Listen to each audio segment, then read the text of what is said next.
சிறகடிக்க ஆசை சீரியலில் இனி என்ன நடக்க போகுது அப்படின்னு தான் பார்க்க போகிறோம். இங்கே ஜீவா ஃபாரின்லேருந்து மறுபடியும் வராங்க. உடனே முத்துக்கு ஃபோன் பண்ணி ஏர்போர்ட் வரைக்கும் வாங்க முத்து அப்படிங்கிறாங்க. நேராக அவங்க ஏற்றி கொண்டு நேராக ஜீவா ஃப்ரெண்டு வீட்டுக்கு போகிறாங்க. என்ன நான் வாங்கி போட்ட சொத்துலாம் எப்படி இருக்குது, பாதுகாப்பாக இருக்கா அப்படிங்கிறாங்க. நான் பார்க்குறதா இங்கே இருக்கிறேன் அப்படிங்கிறாங்க. சரி, அந்த இளிச்சவன் எப்படி இருக்கான் அப்படிங்கிறாங்க. எந்த இளிச்சவன் அப்படிங்கிறாங்க. என்னை முன்னாடி லவ் பண்ணனே, நான் கூட அவனை ஏமாற்றிட்டு போனதை விட போனானே அப்படிங்கிறாங்க. யார் அந்த மனோஜா அப்படிங்கிறாங்க. அவனுக்கு என்ன, புதுசாக ஒரு ஃபர்னிச்சர் கடை வாங்கி பயங்கர சீனாக உட்காந்துருக்கான். விசாரித்த வகையில் அவங்க மாமனார் ஃபாரின்லேருந்து பணம் அனுப்புன மாதிரி பில்டப் பண்ணுறான் அப்படிங்கிறாங்க. அவங்க மாமனார் எங்கே பணம் அனுப்புனார், என்கிட்ட வாங்கின பணம் தானே அப்படிங்கிறாங்க. உனக்கு தெரியும் எனக்கு தெரியும், ஆனால் ஃபேமிலிக்கு அதுக்கும் தெரியாதில்ல அப்படிங்கிறாங்க. அப்படியே சொல்கிறாங்க அப்படிங்கிறாங்க. அந்த கடையில் நம்மளுக்கு தெரிஞ்ச பையன் ஒரு பையன் வேலை பார்க்குறான், அவனை விசாரித்த வகையில் அவனை தான் சொல்கிறான் அப்படிங்கிறாங்க. அப்படியா, சரி சரி சரி, நம்ம அவனை எதையாவது பண்ணணுமே அப்படிங்கிற அசால்ட்டாக பண்ணலாம். பழைய மாதிரியே தான் இருக்கானா, ஆசைப்படுவோம்ல, ஏதாவது ஒன்று பெருசு பெருசாக ஆசைப்படுவோம்ல, அடுத்தவங்க பணத்தையோ இல்லை ஏதோ அந்த மாதிரி தான் இருக்கானா அப்படிங்கிறாங்க. அப்போ தான் அவனை சூப்பராக வழி கொண்டு வந்துடலாமே அப்படிங்கிறாங்க. அப்போ என்ன பண்ணலாம் சொல்லு அப்படிங்கிறாங்க. நான் எதுக்கும் ஆகும், உன்னை சந்தோஷப்படுத்தலாம்னு சொல்லி ஒரு வேலை பண்ணி வச்சுருக்கேன் அப்படிங்கிறாங்க. என்ன வேலை அப்படிங்கிறாங்க. இல்லை, அவனுக்கு கிரெடிட் கார்டு நாங்கள் கொடுக்குறோம், உங்கள் பேங்க்லேருந்து கொடுக்குறோம், நீங்கள் 10 லட்ச ரூபா வரைக்கும் லோன் எடுத்துக்கலாம் வச்சுக்கலான்னு சொல்லிட்டு ஒரு ஆள் அனுப்பிவிட்டு சீன் போட்டேன்.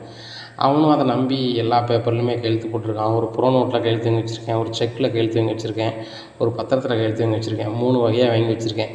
இதை வச்சு நீ அவளை அலறோடனா என்ன வேணான்னு பண்ணலாம் அப்படிங்கிறாங்க. சூப்பர் டி அப்படிங்கிறாங்க. எனக்கு இது மட்டுமே போதும்டி, பக்காவாக பண்ணிடுவேன் அப்படிங்கிறாங்க. இந்த 3மே இருக்கா அப்படிங்கிறாங்க. 3மே இருக்குது அப்படிங்கிறாங்க. சரி ரைட், ஒன்று செய்வோம், ஒரு 3 பேரை மட்டும் செட் பண்ணுவோம் அப்படிங்கிறாங்க. என்னடி செட் பண்ணணும்னு சொல்லு அப்படிங்கிறாங்க. நான் முன்னாடியே சொன்ன மாதிரி தான், மனோஜும் அந்த ரோகிணியும் என்கிட்ட ஏன்டா பணம் வாங்கணும், நம்ம நிம்மதியெல்லாம் போச்சு அப்படின்னு நினைக்கிற அளவுக்கு இருக்கணும்.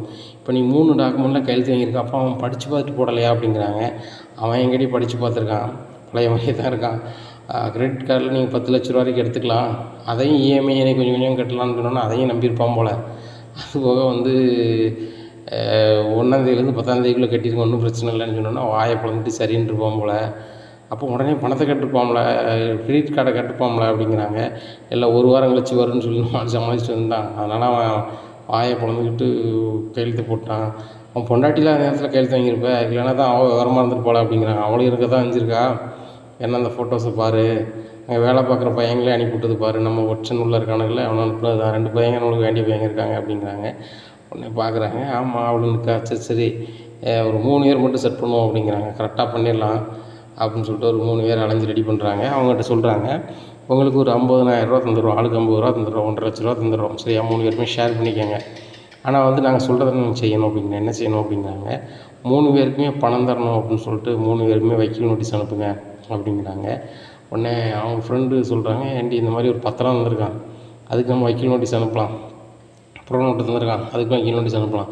இப்போ செக்குக்கு அனுப்பணும் அப்படின்னு சொன்னால் கண்டிப்பாக நம்ம கலெக்ஷன் போடணும் அப்படிங்கிறாங்க. நல்ல யோசனை கொடுத்தா அப்படின்னு சொல்லிட்டு செக்கை கலெக்ஷன் போடுவோம் அப்படின்னு சொல்லிட்டு செக்கை கலெக்ஷன் போடுறாங்க. இந்த சூழ்நிலையில் அதில் பணம் வந்துடுது. 8 லட்ச ரூபா போடுறாங்க. அந்த 8 லட்ச ரூபா அமௌண்ட்டு மனோஜ் அக்கௌண்ட்லேருந்து வந்துடுது. கேட்டு இந்த செக்குக்கு பணம் வந்துருச்சு அப்படிங்கிறாங்க. சரி சரி, அந்த 8 லட்ச ரூபா இருந்துச்சு அப்படி எடுத்துரு அப்படின்னு சொல்லிட்டு இது பண்ணுறாங்க. அந்த பணத்தை எடுத்துடுறாங்க. மீதி 2 பேர் இருக்குது, 2 பேரை வச்சு கோர்ட்டில் கேஸ் போடுவோம் அப்படின்னு சொல்லிட்டு சம்மந்தம் இல்லாமல் ஒவ்வொரு ஏரியாவில் கேஸை போடுறாங்க. அங்கேருந்து நோட்டீஸ் போகுது மனோஜுக்கு. உடனே மனோஜ் ரொம்பவே அலறாரு. நான் யார்கிட்டையுமே ப்ரோ நோட்டு எழுதி கொடுக்கலையே, பத்திரமும் கொடுக்கலையே அப்படின்னு சொல்லிட்டு ரொம்பவே முழிக்கிறாரு. உடனே ரோஹிணிட்டு சொல்கிறாங்க, ரோஹிணி நான் யார்கிட்டையுமே கடன் வாங்கலை, ஆனால் நான் அவங்களுக்கு கையெழுத்து போட்டு கொடுத்ததாகவும் ப்ரோ நோட்டில் கொடுத்ததாகவும் பணம் தரலன்னு சொல்லிட்டு ஒரு நோட்டீஸ் அனுப்பியிருக்காங்க. இன்னொரு நோட்டீஸ் நான் செக்குக்கு பணம் தரணும், இந்த இது நம்ம ப்ரோ நோட்டுக்கு தரணும் அப்படின்னு சொல்லி அனுப்பியிருக்காங்க. நான் பத்திரத்துலையும் எழுத்து போடல, ப்ரோ நோட்லையும் எழுத்து போடலை, என்னென்னு தெரில அப்படிங்கிறாங்க. மனோஜ், நீ கையெழுத்து போடாமல் எப்படி அவங்க கேஸ் போடுவாங்க, சரி வாங்க அது யாருன்னு பார்க்கலாம் அப்படிங்கிறாங்க. விசாரிக்க போகிறாங்க. அவங்கள விசாரிக்கும் போது சொல்கிறாங்க, இந்த மாதிரி இவங்க கோர்ட்டு நாடுன்னு அலையக்கூடியவங்க, யார் பணம் கொடுத்தாலும் என்ன வேலைனாலும் அவங்க செய்கிறவங்க, அதனால் அவங்க யாரையா வச்சு செயல்படுவாங்க, அதனால் அவங்களெல்லாம் நீங்கள் சொன்னால் கூட நீங்கள் தான் பணம் தரணும்னு சொல்லிக்கிட்டு இருப்பாங்க, அதனால் லீகலாக எப்படி பாருங்களோ பாருங்கள் அப்படிங்கிறாங்க. உடனே நேராக ஒரு வக்கீலை போய் கன்சல்ட் பண்ணுறாங்க. பண்ணிவிட்டு இந்த மாதிரி நீங்கள் உங்கள் கையெழுத்து தான் அப்படின்னா நீங்கள் மாட்டிப்பீங்க, அதுபோக உங்கள் டாக்குமெண்ட் ஒரிஜினல்லாம் கொடுத்துருக்கீங்கன்னு சொல்லியிருக்காங்க. அந்த அது ஒரிஜினலாக அதுக்கப்புறம் அவங்க ஸ்கேன் பண்ணிவிட்டு உங்கள்கிட்ட தந்துட்டதாக சொல்கிறாங்க. அவங்க ஜெராக்ஸ்லாம் வச்சுருக்காங்க, உண்மை தானா அப்படிங்கிறாங்க. சார், ஒரு ஆள் கிரெடிட் கார்டில் உங்களுக்கு தாரோம் அப்படின்னு சொல்லி வந்தார். அப்போ கையெழுத்தெல்லாம் போட்டேன். அப்போ அவர் அந்த கார்டு ஒரு வாரத்தில் கொண்டு வரேன்ட்டு போனார். அவ்வளோதான், நான் வேறு யாரும் கையெழுத்து போட்டு கொடுக்கல, ஒன்றும் செய்யலை அப்படிங்கிறாங்க. உங்கள் கையெழுத்து வேறு எதுலையும் இருக்கா அப்படிங்கிறாங்க. எனக்கு என் கையெழுத்து வேறு எதுலையும் இருக்க வாய்ப்பு இல்லையே அப்படி இப்படின்னுட்டு இருக்காங்க. உடனே நீங்கள் தான் போட்டிருக்கதாக சொல்கிறாங்க. சரி, அதை நம்ம கோர்ட்டில் பார்த்துக்கலாம், பதில் நோட்டீஸ் அனுப்புவோம். இப்போ அவங்க வந்துட்டு உங்களுக்கு 20 லட்ச ரூபா கேட்டிருக்கிறாங்க. 10 லட்ச ரூபா 20 லட்ச ரூபா கேட்குறேன். 20 லட்ச ரூபா அவங்ககிட்ட இப்போ இருக்கா அப்படிங்கிறாங்க. சார் நான் வாங்கவே இல்லையே, நான் எப்படி சார் கொடுக்க முடியும் அப்படிங்கிறாங்க. நீங்கள் வாங்கின மாதிரி தான் கொடுத்துருக்காங்க. சப்போஸ் நீங்கள் உங்கள் கையெழுத்தும் அந்த கையெழுத்தும் ஒத்து போச்சு வச்சுன்னு சொன்னால் கண்டிப்பாக ஆர்டர் போடுவாங்க. அது போக 8% வட்டி போடுவாங்க. அதுவும் சேர்த்து நீங்கள் கொடுக்க வேண்டியிருக்கும் அப்படிங்கிறாங்க. சார் என்ன சார் சொல்கிறீங்க, எனக்கு பயமாக இருக்குன்னு உங்கள்கிட்ட வந்தால் நீங்கள் கூட கொஞ்சம் மேங்கட்டுறீங்களே அப்படிங்கிறாங்க மனோஜ். உடனே ரோஹினி சொல்கிறாங்க, சார் முதல்ல நீங்கள் லீகல் நோட்டீஸ் அனுப்புங்க சார், பார்த்துக்கலாம் அப்படிங்கிறாங்க. லீகல் நோட்டீஸ் அனுப்புகிறாங்க. லீகல் நோட்டீஸ் அனுப்புகிறாங்க. அவங்களுக்கும் போகுது. ஓ, லீகல் நோட்டீஸில் அனுப்புறியா, ரைட்டு, அப்போ கோர்ட்டில் ஃபைல் பண்ணிடுன்னு சொல்லிட்டு கோர்ட்டில் ஃபைல் பண்ணிடுறாங்க. இந்த சூழ்நிலையில் வாய்தாவுக்கு வராங்க. வாய்தாவுக்கு ரொம்ப பார்ட்டி கடவுங்க கூட ஜீவா வராங்க. ஜீவாவை பார்த்தோன்னா மனசு சரியான இதாகிடுது. ஓ, நீ தான் இப்படி பண்ணியிருக்கியாடி அப்படிங்கிறாங்க. ஆமாம் சாமி, ஆமாம் நான் தான் பண்ணியிருக்கேன் அப்படின்னு சொல்லிட்டு சொல்லுவாங்க. நீ சும்மா விட மாட்டேன்டி அப்படிங்கிறாங்க. டேய் முதல்ல கேஸை போய் உள்ளே போய் பாடுறா அப்படிங்கிறாங்க. உடனே ரோஹினி சொல்கிறாங்க, நீ இவ்வளோ தில்லாலங்கடி வேலை நீ தான் பார்த்துட்ருக்கியா அப்படிங்கிறாங்க. ஏண்டி உன் தில்லாலங்கடி வேலை எனக்கு தெரியும், வாயை மூடிட்டு போய் கேஸை பாரு அப்படிங்கிறாங்க. ரோஹினிக்கு ஒன்றுமே உடலை, நேராக கோர்ட்டுக்குள்ளே போயிடுறாங்க. அங்கே போகிறாங்க, விசாரணை நடக்குது. இது நீங்கள் போட்ட கையெழுத்தா அப்படிங்கிறாங்க. நான் போட்டு கொடுக்குறேன் சார் அப்படிங்கிறாங்க. சரி, உங்கள் கையெழுத்தை மாடலில் போடுங்கிறாங்க. போட்டோன்னே ஜட்ஜி பார்க்குறாரு, இந்த கையெழுத்து மாதிரி ஒத்து போகுது, இந்த கையெழுத்தும் அந்த கையெழுத்து ஒத்து போகுது, என்ன உங்கள் தரப்பு வக்கீல் என்ன சொல்ல போகிறீங்களா அப்படின்னு கேட்குறாங்க. கேட்கும்போது, சார் எங்களுக்கு இன்னொரு நாள் டைம் வேணும் சார் அப்படின்னு சொல்லிட்டு கேட்டுறாங்க. வெளில வந்துடுறாங்க. சார் என் கையெழுத்து மாதிரியே இருக்குதுன்னு சொல்கிறாங்க, என்ன சார் ஒன்று இது அப்படிங்கிறாங்க. இல்லை காப்பி அப்ளிகேஷன் போடுறேன் அப்படிங்கிறாங்க. காப்பி அப்ளிகேஷன் போடும்போது பெட்டிஷனர் சைடில் ஃபைல் பண்ணதையும் ஒரு காப்பியும் மனோஜ் கொடுக்குறாங்க. இதை பார்க்கும்போது மனோஜ் ரொம்ப ஷாக் ஆகிடும். நம்ம கையெழுத்து மாதிரியே இருக்கே அப்படின்னு சொல்லிட்டு, ஜீவாவுக்கு இதுக்கு மட்டும் நம்ம எதுவும் கையெழுத்து எதுவும் போட்டு கொடுத்துருக்கோமா அப்படின்னு சொல்லிட்டு முடிக்கிறாங்க. இல்லையா, ஜீவாவுக்கு ஒரு நாள் நம்ம கையெழுத்து போட்டு கொடுத்தது கிடையாது.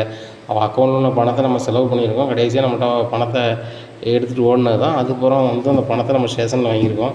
நம்ம கம்ப்ளைண்ட் கொடுத்த காப்பீடு வேணால் கையெழுத்து இருக்கும், இதில் இருக்க வாய்ப்பு இல்லையா அப்படி இப்படின்னு போய் புலம்புறாரு. ஒரு வேளை கிரெடிட் கார்டாக வந்து வாங்கிட்டு வரான்னு சொல்லிட்டானா, ஆனால் இதில் எல்லாத்தையும் வாங்கிட்டானா அப்படின்ற மாதிரி பல மாதிரி புலம்புதாங்க. ரோஹின்கிட்ட கேட்குறாங்க, ரோஹினி ஒரு வேளை கிரெடிட் கார்டு தரேன்னு சொல்லிட்டு வந்தானே, அவன் வந்து கையெழுத்து வாங்கியிருப்பானோ அப்படி இப்படிங்கிறாங்க. ஏன்ட்ட கேட்டால் மனோஜ் எதையுமே படித்து பார்த்தனா கையெழுத்து போடணும், 4 டிகிரி படித்தேன் 5 டிகிரி படித்தேன்னு சொல்லுவேன். இப்போ இதில் ஒழுங்காகவே பார்க்கலையா அப்படிங்கிற. ரோஹினி மன்னிச்சிரு ரோஹினி, 10 லட்ச ரூபா கிடைக்கணும்னா நான் வந்து சந்தோஷத்தில் நான் அதை வந்து பார்க்காம விட்டேன் அப்படிங்கிறாங்க.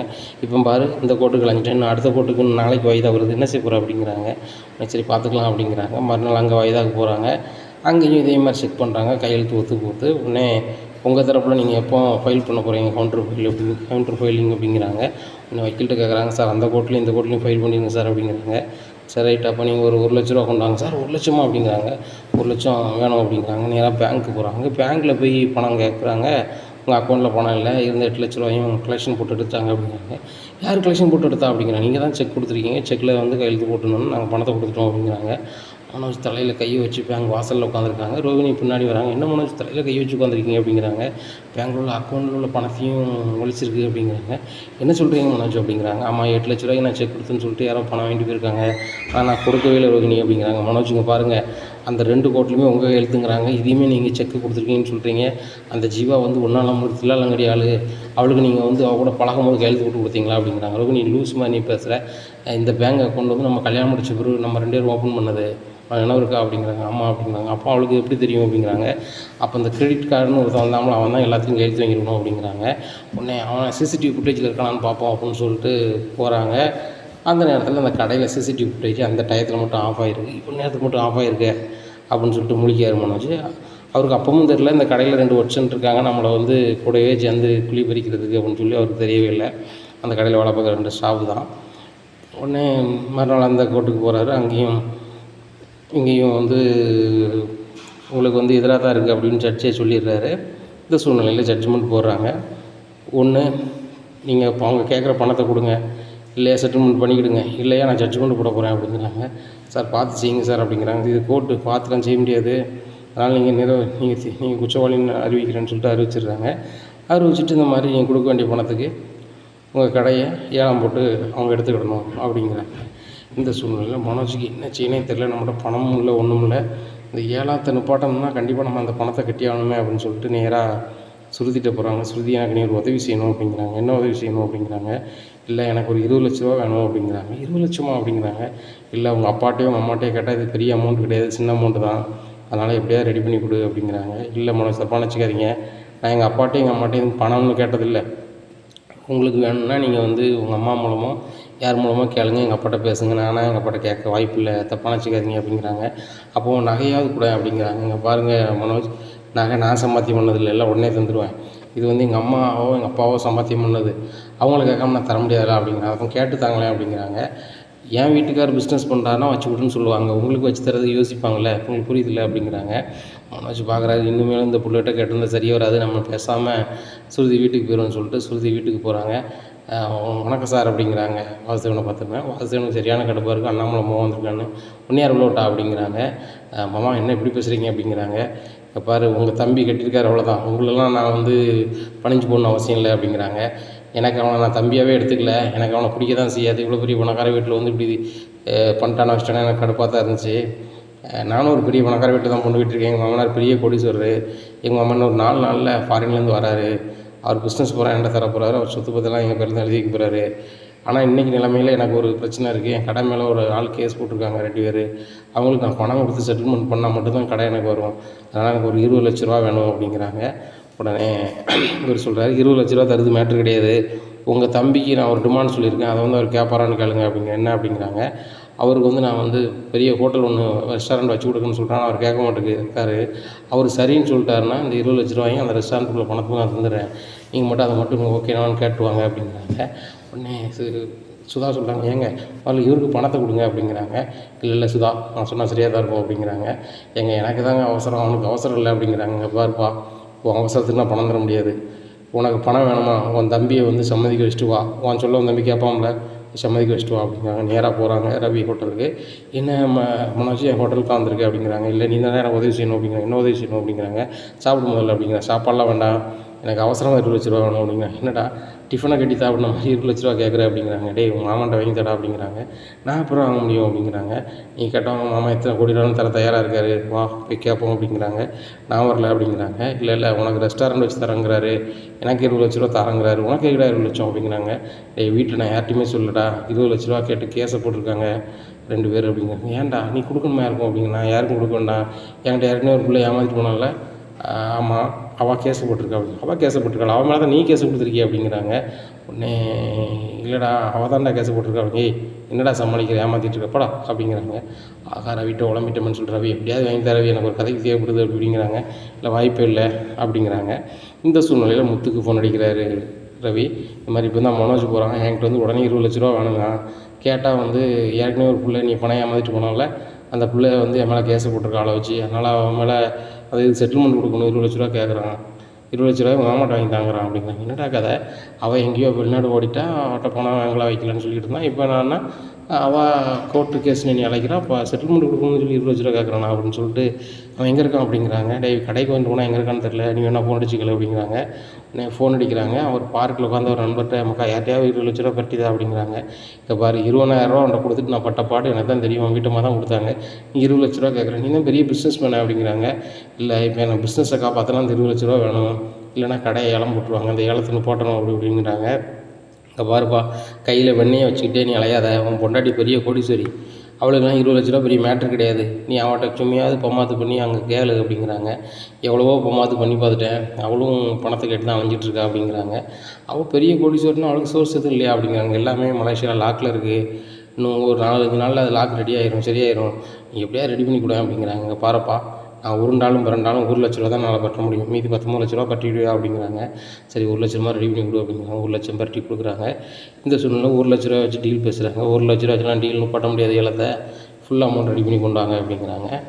இந்த சூழ்நிலையில் மனோஜ் ஃபோன் அடிக்கிறாங்க. முத்து, டே எங்கடா இருக்குது அப்படிங்கிறாங்க. நான் எங்கே இருந்தால் உனக்குனடா அப்படிங்கிறாங்க. ஒழுங்கு மரியாதை சொல்லி எங்கே இருக்குது அப்படிங்கிறாங்க. உடனே நான் ஒரு வேலையாக ஒரு இடத்துல இருக்கேன் அப்படிங்க, என்ன செஞ்சுட்டு இருக்கேன் அதுங்க எல்லாமே தெரியும் அப்படிங்கிறாங்க. முத்து உனக்கு யார் சொன்னா அப்படிங்க. ரவி தான் சொன்னான் அப்படிங்கிறாங்க. ரவிட்ட என்ன சொன்னா அப்படின்னு சொல்லிட்டு யோசிக்காரு. இல்லை அதெல்லாம் ஒன்றும் இல்லை அப்படிங்கிறாங்க. பொண்ணையும் ஒரு பொண்ணு பணத்தை ஏமாற்றிட்டு ஃபாரின் போகிறான்னே போயிட்டான்னே, இப்போ அவன் உனக்கு 2 பேரை வச்சு கேஸ் போட்டிருக்கணும்னு சொல்கிறான், என்னடா கதை, ஒழுங்கு மரியாதை சொல்லிட்டே சொல்லலை அப்படிங்கிறாங்க. உடனே இங்கே பாரு, நான் வந்து வேறு ஏதோ பேசுறதுக்கு பேசினேன், மற்றபடி அது ஒன்றுமே இல்லை அப்படிங்கிறாங்க. இப்போ உன் மேலே யார் கேஸ் போட்டிருக்கா என்ன போட்டிருக்கான்னு விசாரிச்சா தெரிஞ்சிருக்கும்ல கோர்ட்டில் அப்படிங்கிறாங்க. டே அப்படிங்காங்க. நானே உள்ளே சொல்லிடுறேன்டா அப்படிங்கிற சொல்லுடா அப்படிங்கிறாங்க. இந்த மாதிரி அப்பா பணத்தை ஒரு பிள்ளை தூக்கிட்டு ஓடனாடா அவள் தான்டா கேஸ் போட்டிருக்கா அப்படிங்கிறாங்க. அவள் எப்படி அவன் மேலே கேஸ் போட முடியும், நீ தானடா அவன் மேலே கேஸ் போட்டிருக்க அப்படிங்கிறாங்க. அவன் மேலே கேஸை போடாத அவன் பணம் தந்துட்டாள, அவன் மேலே கேஸ் போட்டு பணம் தந்துட்டாளா அப்படிங்கிறாங்க. ஆமாம், என் பணத்தை தூக்கிட்டு போயிருந்தான், அவன்கிட்ட நானும் ரோகிணி பணத்தை திருப்பி வாங்கிட்டோம். இந்த சூழ்நிலையில் வந்து இப்போ நான் பணம் வாங்கினேன், அவட்ட கூட கொஞ்சம் 3 லட்ச ரூபா எக்ஸ்ட்ரா வாங்கினதுனால அவள் கடுப்பில் வந்து 2 ஆர்டர் ரெடி பண்ணி அவன் அப்புறம் நோட்டில் பத்திரத்துலையும் நான் கையெழுத்து போட்டு கொடுத்துருக்கேன், பணம் தரணும் கோர்ட்டில் கேஸை போட்டால் என் கையெழுத்து ஒத்து போனதுனால கோர்ட்டும் நான் பணம் கொடுக்கணும்னு ஆர்டர் போட்டாங்க. பணத்தை கொடுக்க அவங்களுக்கு வழி இல்லை, அவங்களுக்கு பேரில் சொத்து இல்லை அப்படின்னு சொன்னால் அவன் கடையை ஏலம் போட்டு எடுக்க போகிறோம் அப்படின்னு சொல்லிட்டாங்க. அது குறிப்பிட்ட டேட்டில் நான் பணம் கட்டுறேன்னா போயிருண்டா அப்படிங்கிறாங்க.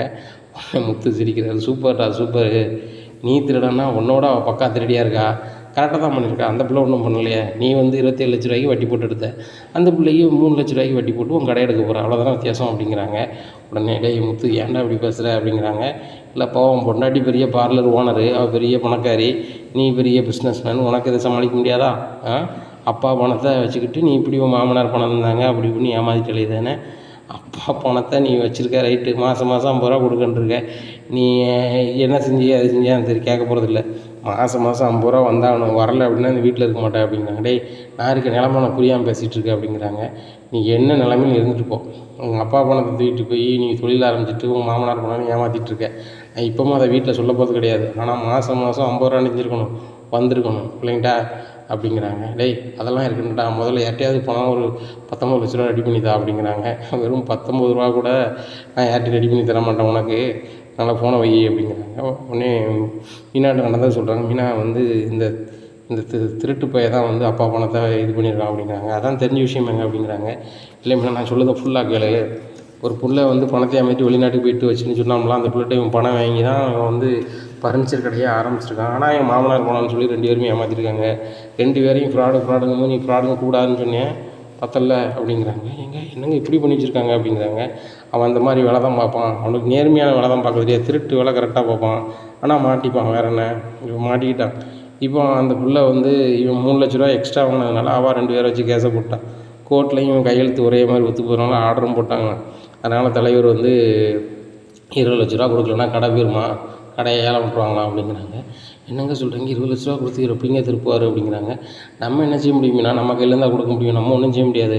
அவன் பெரிய பிஸ்னஸ் மேனும் அவன் பொண்டாட்டி பெரிய பணக்காரனும் அவன் ரெடி பண்ணுதாங்க, நம்ம என்ன பண்ண முடியும் அப்படிங்கிறாங்க. இந்த விஷயம் எப்படியோ வந்து அண்ணாமலை தெரிஞ்சிருது. அண்ணாமலை ரொம்பவே கோபமாக வீட்டில் உட்காந்துருக்காங்க. முத்து நம்ம எதையுமே சொல்லக்கூடாதுன்னு வீட்டுக்கு போகிறாரு. உடனே டேய் மனோஜை பார்த்தியாடா அப்படிங்கிறாங்க. என்னப்பா அப்படி என்னப்பா கோபமாக இருக்குது என்னப்பா அப்படிங்கிறாங்க. ஒன்றும் இல்லைடா, அவன் கடையை எந்த பணத்தில் ஆரம்பித்தான்னு தெரியுமா அப்படிங்கிறாங்க.